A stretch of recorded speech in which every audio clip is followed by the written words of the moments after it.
El doctor Gay de la Rosa desde Boston, médico, infectólogo panameño. Gay, bienvenido a tu patria, como siempre.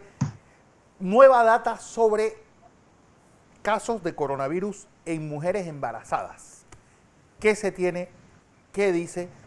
Y sobre todo, ¿qué afectación puede tener el feto y consecuencias pues, permanentes puede tener el feto si su madre se contagia con este virus? Buenos días, Fernando. Buenos días, ingeniero Blandón. Como siempre, un placer estar con ustedes. Sí, la data con respecto a embarazadas ha ido evolucionando paulatinamente. Tenemos los inicios de los reportes que salieron por parte de investigadores en China y posteriormente han salido ciertas publicaciones con respecto al tema de embarazadas. Sin embargo, hay que observar que la data es hasta cierto punto limitada. Sabemos de los iniciales reportes por parte de investigadores chinos que desde el punto de vista clínico, las embarazadas se presentan de una manera similar con respecto a la población en general. Por ejemplo, si observamos el reporte de los chinos a principios de la epidemia del coronavirus, este es un estudio de aproximadamente 140 pacientes embarazadas, de las cuales aproximadamente 8% desarrollaron enfermedad severa y 1% desarrollaron enfermedad crítica, que es la forma más severa del COVID-19. Si esto lo comparamos con las cifras globales en cuanto a la presentación global de COVID-19, las cifras son un tanto similares. Aproximadamente un 14% de los pacientes desarrollan enfermedad severa y aproximadamente un 6% desarrollan enfermedad crítica. Así que desde el punto de vista de presentación clínica, sabemos que las embarazadas al menos no tienen un incremento en cuanto a la severidad de la infección por el coronavirus, por el SARS-CoV-2. Sin embargo, la data ha sido controversial y ha sido contradictoria. Si observamos el pequeño estudio por parte de los suecos, el estudio sueco demuestra que existía un incremento en el riesgo de la severidad de la infección por COVID-19 de hasta 5 veces más. Así que la data es hasta cierto punto conflictiva. Y esto realmente no debe sorprendernos porque ha sido la historia de la data acerca del coronavirus hasta la fecha. Sin embargo, hace aproximadamente unos 2 días salió publicado un estudio muy interesante por parte de investigadores españoles. Y este es un estudio prospectivo de 82 embarazadas, Fernando, de las cuales 78, y esto es un punto importante a enfatizar, tenían infección asintomática por el coronavirus o tenían infección leve de COVID-19. 4 de las 82 tenían básicamente un COVID severo. Lo interesante es que las 4 que tenían un COVID-19 severo, todas recibieron parto, se les hizo parto por medio de cesárea. Lo importante es analizar las 78 pacientes femeninas que tenían infección asintomática o que tenían un COVID-19 leve. Y lo que observamos, los datos son muy interesantes. De estas 78 embarazadas, 41, es decir, el 53%, tuvieron un parto vaginal, versus aproximadamente 37 de estas 78 pacientes que tuvieron un parto por cesárea.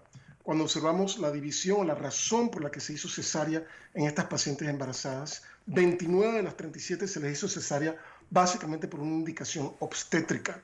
Y las restantes 8 pacientes que se les hizo cesárea básicamente por el COVID-19. Ahora, para analizar la data tenemos que ver 2 puntos. La evolución de las madres y la evolución de los neonatos. Y este es el punto más importante de este estudio.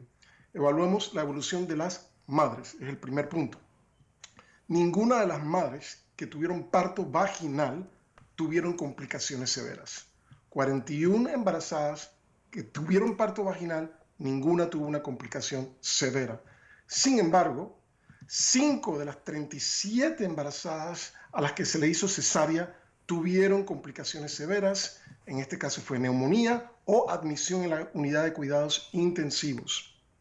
Interesantemente, cuando vemos complicaciones o lo que sería básicamente evolución clínica negativa, esto se observó en aproximadamente 2 de las 41 pacientes que tuvieron un parto vaginal. Sin embargo, se observó en 8 de las 37 embarazadas que tuvieron cesárea, es decir, 5% de las que tuvieron parto vaginal tuvieron algún tipo de evolución clínica negativa versus 21.6% de aquellas embarazadas que se les hizo cesárea. Cuando los investigadores analizaron esto desde el punto de vista estadístico, identificaron la cesárea como un factor de riesgo para complicación clínica. Ahora evaluemos entonces la evolución de los neonatos. Como sabemos, son 41 embarazadas que tuvieron un parto vaginal.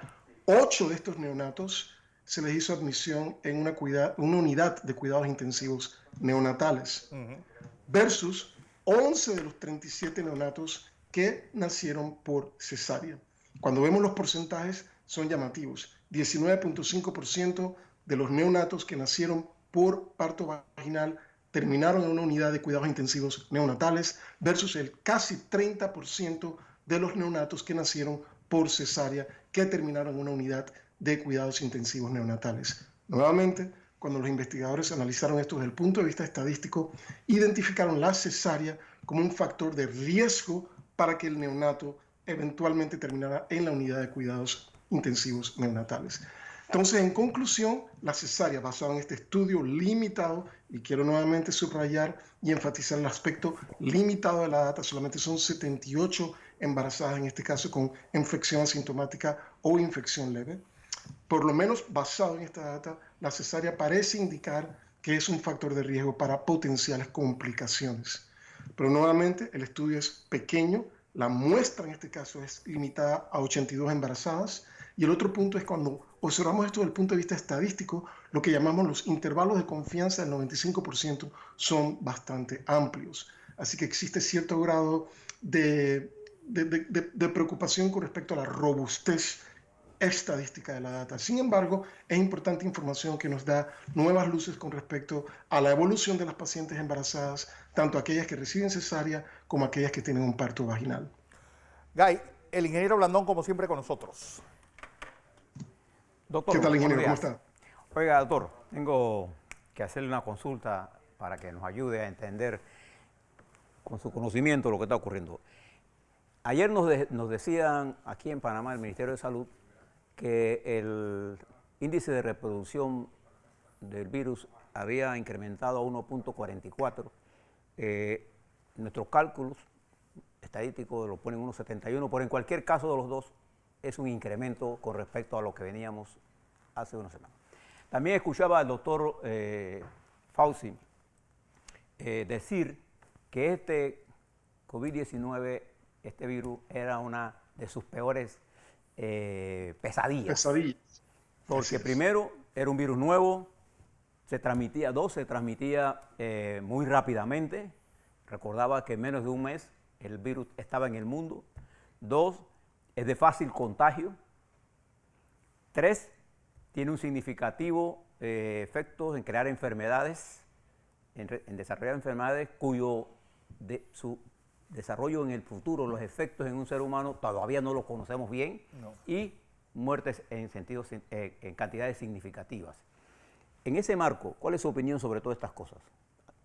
Sí.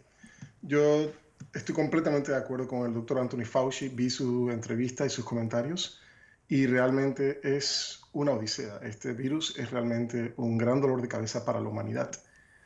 Parte del problema es originario en cuanto al manejo de la epidemia por parte de China. Sabemos a ciencia cierta hoy que ellos bloquearon los viajes internos y externos dentro de lo que es China continental. Sin embargo, los viajes al extranjero nunca fueron eliminados. Así que esto obviamente facilitó la transmisión del virus a nivel mundial. El problema que tenemos, casualmente usted lo ha colocado de una manera que yo estoy completamente de acuerdo, es un virus de alta transmisibilidad. Y el otro problema que tenemos es que parte de este incremento de la transmisibilidad es debido al hecho de que los asintomáticos tienen la capacidad de transmitir el virus. Y hay que hacer un paréntesis aquí. Casualmente, en el día de ayer, la OMS se retractó del comentario inicial que hicieron el lunes acerca de que los asintomáticos no contribuían significativamente a la transmisión del COVID-19. Razón por la cual se dieron cuenta del error y al día siguiente, es decir, el día martes de esta semana, se retractaron del comentario. Realmente la cantidad de información científica que tenemos hasta la fecha es lo suficientemente robusta para indicar el rol que tienen los asintomáticos con respecto a la transmisibilidad de este virus. Y el problema que tenemos aquí, ingeniero, con el número de reproducción efectiva es que realmente la única manera en que vamos a poder estar en capacidad de disminuir ese número es ampliando el número de pruebas identificando a los asintomáticos y aislando, porque no es cuarentena, el momento que una persona es COVID-19 es aislamiento en este caso. Y las limitaciones del sistema creo que han sido puestas en evidencia. Y realmente esto no es una crítica destructiva, es simplemente hablar acerca de los hechos. Creo que es el momento de que no teníamos la capacidad de masificar las pruebas, y cuando me refiero a masificar, me refiero a una descentralización completa del sistema de diagnóstico, una aceleración en cuanto a la obtención de los resultados de estas pruebas de PCR y el hecho de que el sistema de vigilancia epidemiológica no estuvo optimizado para que no solamente se identificaran los casos de PCR positivo, sino también para que se aislaran o se colocaran básicamente en aislamiento completo y trazabilidad de los casos. Por lo tanto, lo que estamos viviendo hoy en día con un número de reproducción efectiva por arriba de 1 es realmente el producto y es realmente la consecuencia de que todas estas maniobras que se pudieron haber hecho en un momento, pues no se realizaron. En este momento lo que tenemos es transmisión comunitaria establecida, y nuevamente no lo hago a nivel de crítica, simplemente lo hago a nivel de objetividad, analizando la información que tenemos hoy en día.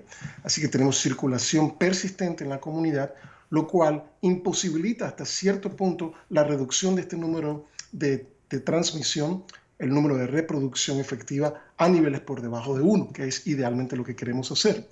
Obviamente, la complejidad en la situación actual que tenemos, y no es solamente en Panamá, es simplemente una situación a nivel mundial, es el hecho de que no tenemos una vacuna eficaz y segura, y esto es algo sabido por todos. Sí. Tampoco tenemos una terapia accesible que haya demostrado de manera contundente, de manera categórica, que sea una terapia efectiva para el tratamiento de los pacientes con COVID-19. Así que creo que estamos en un momento de encrucijada a nivel mundial. Yo me siento positivo con respecto a lo que va a ocurrir en los meses subsiguientes. Yo sí pienso que vamos a tener una vacuna efectiva y una vacuna que va a tener un perfil de seguridad adecuado. También tengo la objetividad de observar la data y ver la complejidad que estamos hoy en día padeciendo. Sin embargo, también tengo positividad en cuanto a terapias que van a salir aprobadas en los subsiguientes meses, y particularmente ciertos medicamentos que han demostrado en estudios iniciales, como he comentado anteriormente, han demostrado cierto grado de eficacia, particularmente cuando se utilizan en combinación. Así que creo que tenemos que tener un tanto de paciencia, pero nuevamente el número de reproducción efectiva por arriba de 1 es simplemente el reflejo de todas estas carencias en cuanto a las estrategias de mitigación que no fueron establecidas en un momento dado, las cuales obviamente fueron amplificadas cuando se hizo la apertura del bloque 1 y 2. Pero, Guy, Favipiravir, aparentemente sale este fármaco pues con buenas perspectivas para los tratamientos de enfermos con COVID. Sí, y Favipiravir es una historia interesantísima, Fernando, porque Favipiravir fue básicamente construido como molécula aproximadamente en el 2014, así que no es una molécula nueva en ese aspecto. Interesantemente, Favipiravir se aprobó para el tratamiento de la influenza, pero lo que sabemos es que es un inhibidor de la polimerasa de RNA. ¿Y esto qué significa? Esta es una enzima que el virus requiere para poder alcanzar su replicación. Se llama polimerasa. Este inhibidor de la polimerasa es específico para los virus de RNA, lo cual implica teóricamente que su actividad no solamente es contra la influenza, sino potencialmente contra otros virus de RNA, y los casos son múltiples, Fernando. Sabemos que tiene actividad contra, por ejemplo, el virus de metaneumovirus humano, también tiene actividad incluso in vitro contra el virus del ébola, también tiene actividad contra ciertos virus hemorrágicos, como es el caso característico de la fiebre hemorrágica de Crimea-Congo. Sin embargo, carecemos de data clínica. Al principio de la epidemia, los investigadores en China hicieron un estudio en donde compararon la utilización de Favipiravir junto con interferón inhalado y lo compararon contra lopinavir ritonavir, es decir, Kaletra. Hoy sabemos que Kaletra no tiene un rol importante en el tratamiento de los pacientes con COVID-19. Lo interesante es básicamente administrar placebo. Lo interesante en este estudio, que se comparó con lopinavir, que yo consideraría es placebo en este caso, hubo un acortamiento en cuanto a la excreción del virus, en cuanto a la eliminación del virus de las vías respiratorias. Tomó aproximadamente 4 días en aquellos pacientes que recibieron Favipiravir eliminar el virus, versus 11 días en aquellos pacientes que recibieron lopinavir, ritonavir. Y el otro punto del favipiravir en este estudio en China es que la mejoría radiográfica se observó en aproximadamente un 91% de los pacientes que recibieron favipiravir versus un 62% de los pacientes que recibieron lopinavir, Y la gran ritonavir. pregunta... Así que es un estudio interesante. Sin embargo, tenemos que recordar que la data es muy limitada, Fernando. Así que fue aprobado recientemente en Rusia, lo cual es muy llamativo. De hecho, se considera el primer medicamento que ha sido aprobado por una institución regulatoria de magnitud. Creo que la aprobación fue a principios de junio. Y la idea es que favipiravir va a ser utilizado en los hospitales en Rusia para manejo exclusivo intrahospitalario bajo supervisión médica. Nuevamente, aprobación en Rusia para tratamiento de pacientes con COVID-19. Sin embargo, la data es escasa. Un punto más que quería ahondar acerca de favipiravir. Es un medicamento que he tenido en mi radar por varios meses, posterior a que salió el estudio por parte de los investigadores chinos. Cuando vamos al website de clinicaltrials.gov, clinicaltrials.gov, y este es un website excelente que yo insto a la teleaudiencia que lo accese, porque aquí usted puede accesar la información de los estudios clínicos que se están realizando para cualquier tipo de molécula. No tiene que ser contra el coronavirus. Cualquier tipo de molécula va a estar listada, o vacunas, va a estar listada en esta base de datos. Claro. Y lo interesantemente es que existen una decena de estudios que están utilizando favipiravir. Interesantemente hay estudios en donde se está combinando con hidroxicloroquina, y también un estudio donde se está combinando con tocilizumab, que es básicamente un inhibidor de la interleuquina 6. Así que esperemos la data de favipiravir, y nuevamente quiero enfatizar en este momento el hecho de que la data desde el punto de vista clínico es limitada. Así es. Kai de la Rosa, como siempre un placer tenerte en NEC Noticias.